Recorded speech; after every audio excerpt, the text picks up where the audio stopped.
Australian dollar continues to consolidate. This is Chris Lewis from FXEmpire and taking a look at the Aussie dollar. It looks like we're just going to continue to go back and forth at this point, and that does make a certain amount of sense considering that the market is right in the middle of the consolidation range, with the 0.6650 level above being a major resistance barrier and the 0.6450 level as support underneath.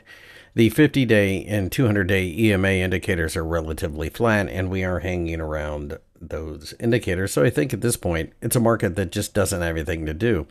All things being equal, this is a market that I think just doesn't have anywhere to be yet.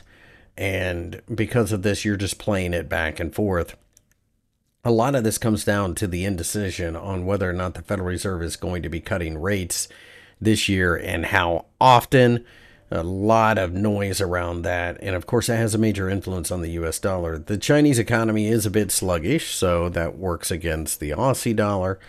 And at the same time, the Aussie dollar is sometimes thought of as a proxy for gold, which has been doing very well. So in other words, we have a lot of pressures in both directions, and I think it keeps us in this relatively well-defined range for the time being.